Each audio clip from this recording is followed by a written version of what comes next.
ಪ್ರಸಿದ್ಧವಾದ ಹೇಳಿಕೆಯನ್ನ ಸ್ಮರಿಸಿಕೊಳ್ಳುತ್ತಾ ಸೂರ್ಯ ಚಂದ್ರರ ಸಮ್ಮಿಳಿತದಿಂದ ಭೂಮಿ ಪ್ರಭೆ ಬೀರುವಂತೆ ಗುರು ಶಿಷ್ಯರ ಸಮ್ಮಿಳಿತದಿಂದ ಶಿಕ್ಷಣ ಪ್ರಭೆ ಬೀರುವುದು ಎಂಬ ನುಡಿಯಂತೆ ನಮ್ಮ ಶಾಲೆಯು 1995ರಲ್ಲಿ ರಾಮನಗರದ ಹನುಮಾನ್ ಗಲಿಯ ಶಿಕ್ಷಣ ಪ್ರೇಮಿಗಳು ಹಾಗೂ ಗಣ್ಯ ವ್ಯಕ್ತಿಗಳಾದ ಶ್ರೀಯುತ ಗುರುನಾಥ್ ಕಾಮತ್ ಹಾಗೂ ದಿವಂಗತ ಶ್ರೀ ವಿಲಾಸ್ ನಾಯ್ಕ್ ಅವರ ಪ್ರಯತ್ನದಿಂದ ಶ್ರೀಮತಿ ಅರುಂಧತಿ ಅರುಣ್ ಮಾಲ್ಸೇಟ್ ಇವರ ನಿಸ್ವಾರ್ಥ ಸೇವೆಯಿಂದ 1995ರಲ್ಲಿ ಕೇವಲ 11 ವಿದ್ಯಾರ್ಥಿಗಳಿಂದ ಅಂಗನವಾಡಿ ನಂಬರ್ 5ರ ಕಟ್ಟಡದಲ್ಲಿ ಪ್ರಾರಂಭವಾಯಿತು.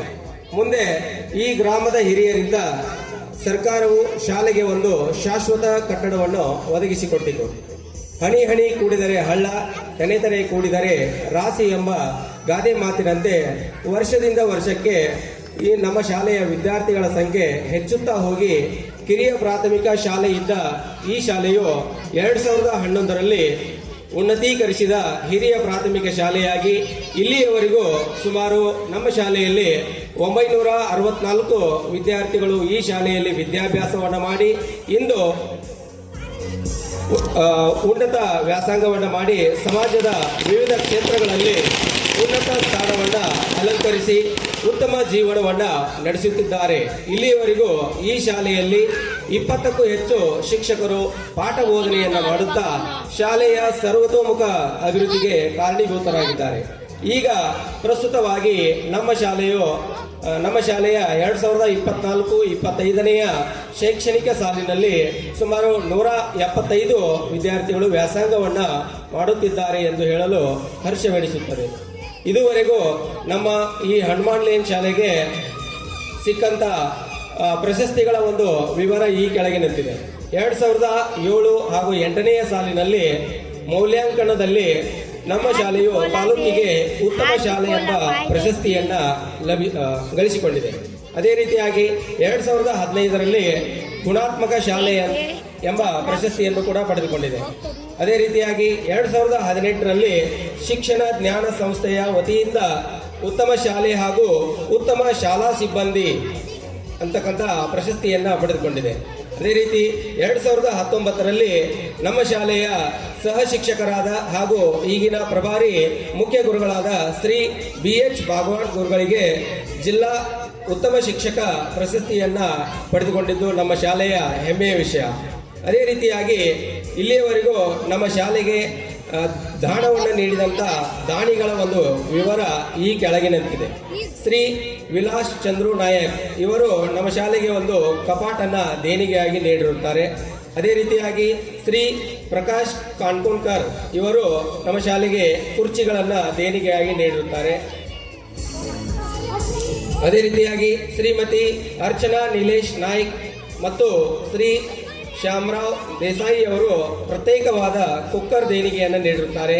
ಈಗಿನ ಬ್ಲಾಕ್ ಕಾಂಗ್ರೆಸ್ ಅಧ್ಯಕ್ಷರಾದ ಶ್ರೀ ಮಾರುತಿ ಪಾಟೀಲ್ ಇವರು ನಮ್ಮ ವಿದ್ಯಾರ್ಥಿಗಳಿಗೆ ಸುಮಾರು 20 ಸೆಟ್ ಟಿ ಶರ್ಟ್ಗಳನ್ನು ದೇಣಿಗೆ ನೀಡಿದ್ದಾರೆ. ಅದೇ ರೀತಿಯಾಗಿ ಶ್ರೀ ವಿನೋದ್ ದೇಸಾಯಿ ಹಾಗೂ ಶ್ರೀ ಪ್ರಣವ್ ದೇಸಾಯಿ ಇವರು ನಮ್ಮ ಶಾಲೆಗೆ ಒಂದು ಮೈಕ್ ಸೆಟ್ ಹಾಗೂ ಸ್ಪೀಕರ್ ಅನ್ನ ದೇಣಿಗೆಯಾಗಿ ನೀಡಿದ್ದಾರೆ. ಅದೇ ರೀತಿಯಾಗಿ ನಮ್ಮ ಶಾಲೆಯಲ್ಲಿ ಸುಮಾರು 10 ವರ್ಷಗಳ ಕಾಲ ಸೇವೆಯನ್ನು ಸಲ್ಲಿಸಿ ಬೇರೆ ಶಾಲೆಗೆ ವರ್ಗಾವಣೆಗೊಂಡಂತ ಶ್ರೀಮತಿ ಸ್ಮಿತಾ ಸೊಗ್ಲಾದ್ ಹಾಗೂ ಶ್ರೀಮತಿ ಸ್ಮಿತಾ ಜಾಧವ್ ಗುರುಮಾತೆಯರು ನಮ್ಮ ಶಾಲೆಗೆ ಸುಮಾರು 70 ಸ್ಟೀಲ್ ಪ್ಲೇಟ್ಗಳನ್ನು ಹಾಗೂ ಎಲ್ಲ ವಿದ್ಯಾರ್ಥಿಗಳಿಗೆ ಪೆನ್ ಪೆನ್ಸಿಲ್ ಬುಕ್ಸ್ಗಳನ್ನು ಕೂಡ ದೇಣಿಗೆಯಾಗಿ ನೀಡಿರುತ್ತಾರೆ.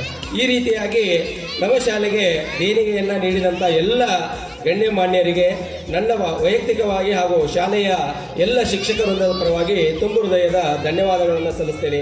ಅದರಂತೆ ನಮ್ಮ ಶಾಲೆಯ ವಿದ್ಯಾರ್ಥಿಗಳು ವಲಯ ಮಟ್ಟದ ಕ್ರೀಡಾಕೂಟ ಹಾಗೂ ಕ್ಲಸ್ಟರ್ ಮಟ್ಟದ ಪ್ರತಿಭಾ ಕಾರಂಜಿಯನ್ನು ನಡೆಸಿಕೊಡಲು ಬಹಳಷ್ಟು ಜನ ಈ ಊರಿನ ಪಾಲಕ ಪೋಷಕರು ತಮ್ಮ ಕೈಲಾದಷ್ಟು ಸಹಾಯವನ್ನು ಮಾಡಿ ಕಾರ್ಯಕ್ರಮಗಳು ಯಶಸ್ವಿಯಾಗಿ ನಡೆಯಲು ಕಾರಣೀಭೂತರಾಗಿದ್ದಾರೆ. ಹೀಗೆಯೇ ಇವರ ಒಂದು ಸಹಕಾರ ಹೀಗೆ ನಮ್ಮ ಶಾಲೆಯ ಮೇಲೆ ಇರಲಿ ಎಂದು ಆಶಿಸುತ್ತೇನೆ. ಇನ್ನು ನಮ್ಮ ಶಾಲೆಯ ಒಂದು ಭೌತಿಕ ಸೌಲಭ್ಯಗಳು ಏನಪ್ಪಾ ಅಂತಂದ್ರೆ, ನಮ್ಮ ಶಾಲೆಯು ಸುಸಜ್ಜಿತವಾದ 6 ವರ್ಗ ಕೋಣೆಗಳನ್ನು ಹೊಂದಿದ್ದು, ಅಕ್ಷರ ದಾಸೋಹದ ದಾಸ್ತಾನು ಕೊಠಡಿ, ಅಡುಗೆ ಕೋಣೆ, ಉತ್ತಮವಾದ ಶೌಚಾಲಯ ವ್ಯವಸ್ಥೆ, ಶುದ್ಧವಾದ ಕುಡಿಯುವ ನೀರಿನ ವ್ಯವಸ್ಥೆ, ಪೂರ್ಣ ಪ್ರಮಾಣದ ಕಾಂಪೌಂಡ್ ವ್ಯವಸ್ಥೆಯನ್ನು ಹೊಂದಿರುತ್ತದೆ. ನಲಿ ಕಲಿ ಮಕ್ಕಳನ್ನು ಹೊರತುಪಡಿಸಿ ಎಲ್ಲ ಮಕ್ಕಳಿಗೂ ಕುಳಿತುಕೊಳ್ಳಲು ಉತ್ತಮವಾದ ಪೀಠೋಪಕರಣಗಳ ವ್ಯವಸ್ಥೆಯನ್ನು ಹೊಂದಿದೆ. ವಿದ್ಯಾರ್ಥಿಗಳಿಗೆ ಶಿಕ್ಷಣವು ಎಷ್ಟು ಮುಖ್ಯವೋ ಅಷ್ಟೇ ಮುಖ್ಯವಾದದ್ದು ಕ್ರೀಡೆ. ಅಂತಹ ಕ್ರೀಡೆಗಳನ್ನು ಆಡಲು ಶಾಲೆಯು ಉತ್ತಮವಾದ ಕ್ರೀಡೋಪಕರಣಗಳ ವ್ಯವಸ್ಥೆಯನ್ನು ಹೊಂದಿದೆ.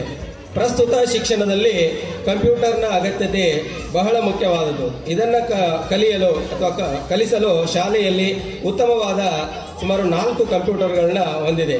ಅದೇ ರೀತಿಯಾಗಿ ನುರಿತ ಅನುಭವಿ ಪೂರ್ಣ ಪ್ರಮಾಣದ ಶಿಕ್ಷಕ ವೃಂದವನ್ನ ನಮ್ಮ ಶಾಲೆಯು ಹೊಂದಿದೆ. 2024-25ನೆಯ ಶೈಕ್ಷಣಿಕ ವರ್ಷವನ್ನು ಸರ್ಕಾರ ಶೈಕ್ಷಣಿಕ ಬಲವರ್ಧನೆ ವರ್ಷವೆಂದು ಘೋಷಿಸಿದ್ದು, ಈ ವರ್ಷವು ಮೇ 28, 2024ರಂದು ನಮ್ಮ ಶಾಲೆಯು ಪ್ರಾರಂಭವಾಯಿತು. ಮೇ 31ರಂದು ಶಾಲೆಯ ಪ್ರಾರಂಭೋತ್ಸವ ನಡೆಯಿತು. ಆ ದಿನ ನಮ್ಮ ಶಾಲೆಯು ಮಧುವಣ ಜಿತ್ತಿಯಂತೆ ಅಲಂಕಾರಗೊಂಡು ಆಗ ತಾನೇ ಅಕ್ಷರ ಕಲಿಯುವ ಹೊಸ ಹುಮ್ಮಸ್ಸಿನಿಂದ 1ನೆಯ ತರಗತಿಗೆ ದಾಖಲಾಗಲು ಬಂದ ಎಲ್ಲ ಪುಟಾಣಿ ಕಂದಮ್ಮಗಳನ್ನು ಶಾಲೆಯ ಮುಖ್ಯ ಗುರುಗಳು ಹಾಗೂ ಎಲ್ಲ ಶಿಕ್ಷಕ ವೃಂದವು ಆ ಮಕ್ಕಳಿಗೆ ಹೂ ಹಾಗೂ ಸಿಹಿಯನ್ನ ನೀಡಿ ಪ್ರೀತಿಯಿಂದ ಬರಮಾಡಿಕೊಂಡರು. ಈಗ ನಮ್ಮ ಶಾಲೆಯಲ್ಲಿ 7 ಜನ ಶಿಕ್ಷಕರು ಕಾರ್ಯನಿರ್ವಹಿಸುತ್ತಿದ್ದು, ನಮ್ಮ ಶಾಲೆಗೆ ರಾಮನಗರ, ಅಡಾಳಿ, ಹರ್ಲಿ, ತಿಂಬೋಲಿ, ಕುಂಬೇಲಿನಾಕ, ಮಿರಾಸ್ ಕುಂಬೇಲಿ, ತೆರೆಗಾಳಿ, ವೀರಲ್, ಕರಂಜೆ ಹೀಗೆ ಮುಂತಾದ ಹಳ್ಳಿಗಳಿಂದ ಅನೇಕ ಮಕ್ಕಳು ದಾಖಲಾಗಿದ್ದು, ಈ ವರ್ಷ ನಮ್ಮ ಶಾಲೆಯಲ್ಲಿ ಸುಮಾರು 175 ಮಕ್ಕಳು ವ್ಯಾಸಂಗ ಮಾಡುತ್ತಿದ್ದಾರೆ. ಪ್ರಸ್ತುತ ಸನ್ನಿವೇಶದಲ್ಲಿ ಬದಲಾಗುತ್ತಿರುವ ಶೈಕ್ಷಣಿಕ ಅವಶ್ಯಕತೆಗಳು ಹಾಗೂ ತಂತ್ರಜ್ಞಾನ ಆಧಾರಿತ ಕಲಿಕೆಗೆ ಹೊಂದಾಣಿಕೆ ಮಾಡಿಕೊಂಡು ಮಗುವಿನ ಕಲಿಕಾ ಬಲವರ್ಧನೆ ಆಗಬೇಕಾಗುತ್ತದೆ. ಅದಕ್ಕೆ ತಕ್ಕಂತೆ ನಮ್ಮ ಶಾಲೆಯ ಶಿಕ್ಷಕರು ಚಟುವಟಿಕೆ ಆಧಾರಿತ ಕಲಿಕೆಯಲ್ಲಿ ತೊಡಗಿಸಿಕೊಂಡಿದ್ದು ಹೆಮ್ಮೆಯ ವಿಷಯ. ನಮ್ಮ ಶಾಲೆ ನಮ್ಮ ಹೆಮ್ಮೆ ಎನ್ನುವಂತೆ ಜೂನ್ 5ರಂದು ಶಾಲಾ ಆವರಣದಲ್ಲಿ ವಿವಿಧ ಸಸಿಗಳನ್ನು ನೆಡುವುದರ ಮೂಲಕ ವಿಶ್ವ ಪರಿಸರ ದಿನವನ್ನು ಉತ್ತಮ ರೀತಿಯಲ್ಲಿ ಆಚರಿಸಿದೆವು. ಜೂನ್ 21ರಂದು ವಿಶ್ವ ಯೋಗ ದಿನಾಚರಣೆಯ ಅಂಗವಾಗಿ ವಿದ್ಯಾರ್ಥಿಗಳಿಗೆ ವಿವಿಧ ಯೋಗಾಸನಗಳನ್ನು ಮಾಡಿಸುವುದರ ಮೂಲಕ ಯೋಗ ದಿನಾಚರಣೆಯನ್ನ ಆಚರಿಸಲಾಯಿತು. ಅದೇ ರೀತಿಯಾಗಿ ಜುಲೈ ತಿಂಗಳಿನಲ್ಲಿ ಸುರಿದ ಭಾರೀ ಮಳೆಯಿಂದಾಗಿ ನಮ್ಮ ಶಾಲೆ ಸುಮಾರು 12 ದಿನಗಳ ಕಾಲ ಶಾಲೆಗಳಿಗೆ ಸಾರ್ವತ್ರಿಕ ರಜೆ ಘೋಷಿಸಲಾಯಿತು. ಇದರಿಂದ ಮಕ್ಕಳ ಕಲಿಕೆಯಲ್ಲಿ ಸ್ವಲ್ಪ ವ್ಯತ್ಯಾಸವಾಯಿತು. ಆದರೂ ಪ್ರತಿ ಶನಿವಾರ ಪೂರ್ಣ ದಿನ ಶಾಲೆ ಮಾಡುವುದರ ಮೂಲಕ ಈ ವ್ಯತ್ಯಾಸವನ್ನ ಸರಿದೂಗಿಸಲಾಯಿತು. ಆಗಸ್ಟ್ 15ರಂದು ಸ್ವಾತಂತ್ರ್ಯ ದಿನಾಚರಣೆಯನ್ನು ನಮ್ಮ ಶಾಲೆಯಲ್ಲಿ ಅತ್ಯಂತ ವಿಜೃಂಭಣೆಯಿಂದ ಆಚರಿಸಲಾಯಿತು. ಅದೇ ತಿಂಗಳು ರಾಮನಗರದ ಮಾದರಿ ಹಿರಿಯ ಪ್ರಾಥಮಿಕ ಶಾಲೆಯಲ್ಲಿ ನಡೆದ ವಲಯ ಮಟ್ಟದ ಕ್ರೀಡಾಕೂಟದಲ್ಲಿ ನಮ್ಮ ಶಾಲೆಯ 20ಕ್ಕೂ ಹೆಚ್ಚು ವಿದ್ಯಾರ್ಥಿಗಳು ವಿವಿಧ ಕ್ರೀಡೆಗಳಲ್ಲಿ ಭಾಗವಹಿಸಿ ವೈಯಕ್ತಿಕ ವಿಭಾಗದಲ್ಲಿ ಬಹುಮಾನಗಳನ್ನು ಗೆದ್ದು ತಾಲೂಕು ಮಟ್ಟದ ಕ್ರೀಡಾಕೂಟಕ್ಕೆ ಆಯ್ಕೆಯಾಗಿದ್ದು ನಮ್ಮ ಶಾಲೆಯ ಹೆಮ್ಮೆಯ ವಿಷಯ. ಅದರಂತೆ ಶಿಕ್ಷಕರ ದಿನಾಚರಣೆಯ ಅಂಗವಾಗಿ ರಾಮನಗರದ ಮಾದರಿ ಶಾಲೆಯಲ್ಲಿ ಶಿಕ್ಷಕರಿಗಾಗಿಯೇ ನಡೆಸಿದ ಕ್ರೀಡಾಕೂಟದಲ್ಲಿ ನಮ್ಮ ಶಾಲೆಯ ಶಿಕ್ಷಕರು ಭಾಗವಹಿಸಿ ವಿವಿಧ ಬಹುಮಾನಗಳನ್ನು ಪಡೆದುಕೊಂಡಿದ್ದು ಹೆಮ್ಮೆಯ ವಿಷಯ. ಸೆಪ್ಟೆಂಬರ್ ತಿಂಗಳಿನಲ್ಲಿ ಹಸು ಶಾಲೆಯಲ್ಲಿ ನಡೆದ ಕ್ಲಸ್ಟರ್ ಮಟ್ಟದ ಪ್ರತಿಭಾ ಕಾರಂಜಿಯಲ್ಲಿ ನಮ್ಮ ಶಾಲೆಯ 30ಕ್ಕೂ ಹೆಚ್ಚು ಮಕ್ಕಳು ಭಾಗವಹಿಸಿ ವಿವಿಧ ಸ್ಪರ್ಧೆಗಳಲ್ಲಿ ಬಹುಮಾನಗಳನ್ನು ಪಡೆದುಕೊಂಡಿದ್ದು ನಮ್ಮ ಶಾಲೆಯ ಸಾಧನೆಯಾಗಿದೆ. ಅಕ್ಟೋಬರ್ 2ರಂದು ರಾಷ್ಟ್ರಪಿತ ಪೂಜ್ಯ ಮಹಾತ್ಮ ಗಾಂಧೀಜಿಯವರ ಜಯಂತಿಯನ್ನು ಆಚರಿಸಲಾಯಿತು. ನಾಡ ಹಬ್ಬ ದಸರಾ ಪ್ರಾರಂಭವಾದ್ದರಿಂದ 6/10/2024ರಿಂದ 20/10/2024ರವರೆಗೆ ದಸರಾ ರಜೆಯನ್ನು ನೀಡಲಾಯಿತು. ನಂತರ ಸಮುದಾಯದತ್ತ ಶಾಲಾ ಕಾರ್ಯಕ್ರಮದ ಮೂಲಕ ಅಕ್ಟೋಬರ್ 20ರಂದು ಪಾಲಕರಿಗೆ ಮಕ್ಕಳ ಕಲಿಕಾ ಪ್ರಗತಿಯ ಮಾಹಿತಿಯನ್ನು ತಿಳಿಸಿದೆವು. ನವೆಂಬರ್ 1ರಂದು ಕರ್ನಾಟಕ ರಾಜ್ಯೋತ್ಸವ ಆಚರಣೆಯ ಪ್ರಯುಕ್ತ ಮಕ್ಕಳಿಗೆ ಕನ್ನಡ ನಾಡಿನ ಸಂಸ್ಕೃತಿಯ ಬಗ್ಗೆ ಒಲವನ್ನು ಮೂಡಿಸುವ ಸಲುವಾಗಿ ವಿವಿಧ ಸಾಂಸ್ಕೃತಿಕ ಕಾರ್ಯಕ್ರಮಗಳನ್ನು ನಮ್ಮ ಶಾಲೆಯಲ್ಲಿ ನಡೆಸಿದೆವು. ನವೆಂಬರ್ 14ರಂದು ಮಕ್ಕಳ ದಿನಾಚರಣೆಯ ಅಂಗವಾಗಿ ನಮ್ಮ ಶಾಲೆಯ ಮುದ್ದು ಮಕ್ಕಳಿಗೆ ವಿವಿಧ ಮನರಂಜನಾ ಆಟಗಳನ್ನು ಆಡಿಸಿ ವಿಜೇತರಾದ ವಿದ್ಯಾರ್ಥಿಗಳಿಗೆ ಬಹುಮಾನಗಳನ್ನು ವಿತರಿಸಿದರು. ಡಿಸೆಂಬರ್ ತಿಂಗಳಿನಲ್ಲಿ ನಮ್ಮ ಶಾಲೆಯ ವಿದ್ಯಾರ್ಥಿಗಳಿಗೆ ಕಲಿಕೆಯಲ್ಲಿ ಆಸಕ್ತಿಯನ್ನು ಮೂಡಿಸುವ ಸಲುವಾಗಿ ಇಂಗ್ಲಿಷ್ ರಂಗೋಲಿ ಸ್ಪರ್ಧೆ, ವಿಜ್ಞಾನ ರಂಗೋಲಿ ಸ್ಪರ್ಧೆ, ಸಮಾಜ ವಿಷಯದ ರಸಪ್ರಶ್ನೆ ಸ್ಪರ್ಧೆ, ರಾಷ್ಟ್ರೀಯ ಗಣಿತಜ್ಞರ ಪರಿಚಯ ಸ್ಪರ್ಧೆ, ಸಂಭ್ರಮ ಶನಿವಾರ ಹೀಗೆ ಮುಂತಾದ ಸ್ಪರ್ಧೆಗಳನ್ನು ಏರ್ಪಡಿಸಿ ವಿದ್ಯಾರ್ಥಿಗಳಲ್ಲಿ ಸ್ಪರ್ಧಾತ್ಮಕ ಮನೋಭಾವ ಬೆಳೆಸುವಲ್ಲಿ ನಮ್ಮ ಶಾಲೆಯ ಎಲ್ಲ ಶಿಕ್ಷಕರು ನಿರಂತರ ಶ್ರಮಿಸುತ್ತಿದ್ದಾರೆ. ಇದರೊಟ್ಟಿಗೆ ಕಲಿಕಾ ಫಲಗಳ ನಿರ್ವಹಣೆ, FLN ಮಕ್ಕಳ ಅಭ್ಯಾಸ ಚಟುವಟಿಕೆಗಳು ಮುಂದುವರೆದು 3ನೇ ರೂಪಣಾತ್ಮಕ ಮೌಲ್ಯಮಾಪನ ಪರೀಕ್ಷೆಗಳು ನಡೆದವು.